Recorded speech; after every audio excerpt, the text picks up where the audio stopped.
Ms. Argenteri, in response to my February letter this year about the Crime Victim Fund, the Justice Department said that the ABB Limited agreed to pay $315 million criminal penalty as part of a deferred prosecution agreement. That agreement, quote, resulted in a significant deposit in the fund, end of quote. However, the terms of the agreement stated only $72.5 million would be collected by the United States.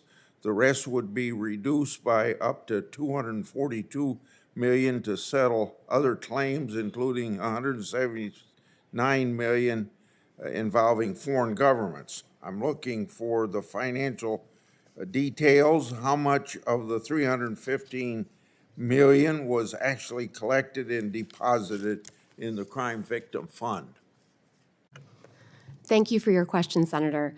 I agree with you that the Crime Victims Fund is essential to providing compensation and assistance to victims who, in the wake of crime, both physical, emotional, and financial assistance.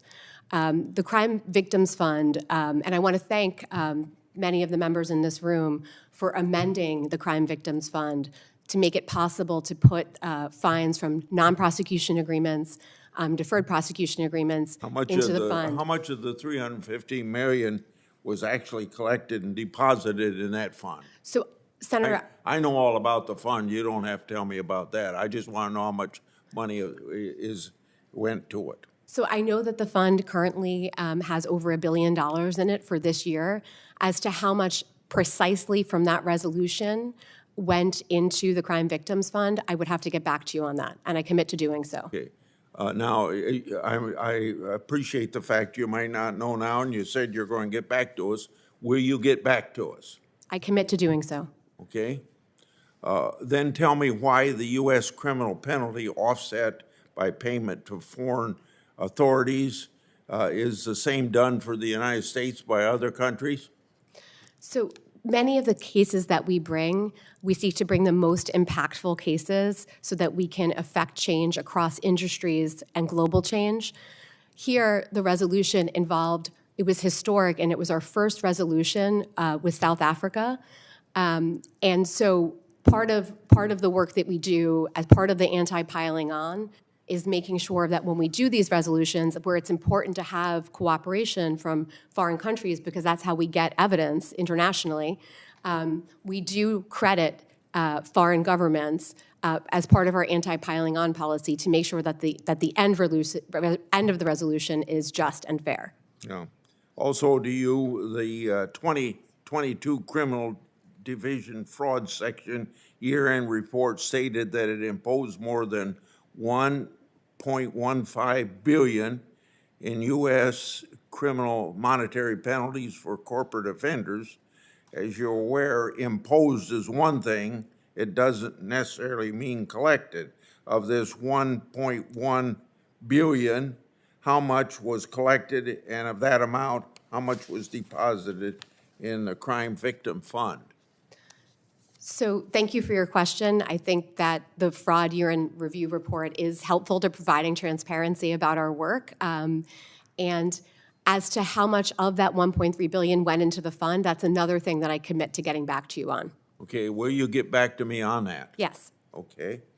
Also for you, last week, Director Wray said the FBI is unfairly blamed when agents aren't prosecuted for FISA abuses because the FBI makes prosecution referrals but doesn't have the authority to prosecute. Is the FBI referring FISA abusers to the Justice Department for prosecution, and is the Justice Department declining to prosecute? So the department must hold itself to the highest standards, and that means conducting our work by the book, and it means that we hold anyone accountable who's engaged in wrongdoing. I can't speak to any or confirm any potential investigations, but I can tell you that when we are looking at charges against individuals or companies, we follow the facts and the law, and we apply the principles of federal prosecution. Do you believe that folks who knowingly help others submit material false information to the Foreign Intelligence Surveillance Court should be criminally or civilly liable for that false submission? I think as department employees, we must hold ourselves to the highest standard, and that where we fall short, we should be held accountable. Do you think that these people that give this false information should be criminally and civilly liable for that false information?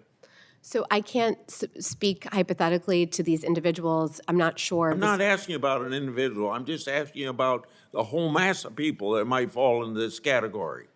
The Department of Justice prosecutes violations of federal law.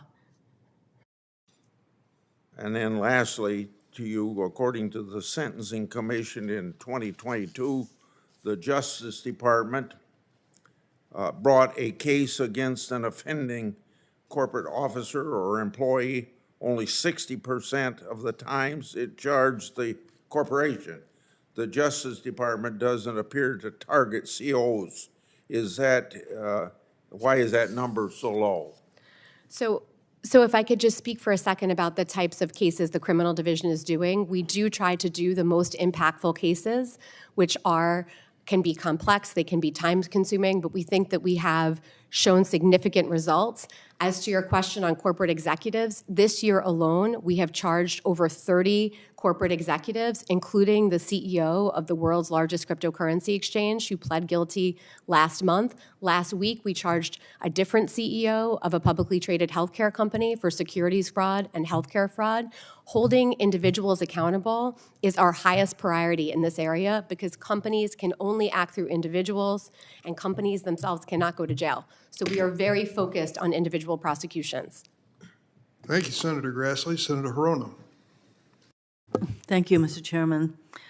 So, Ms. Argenteri,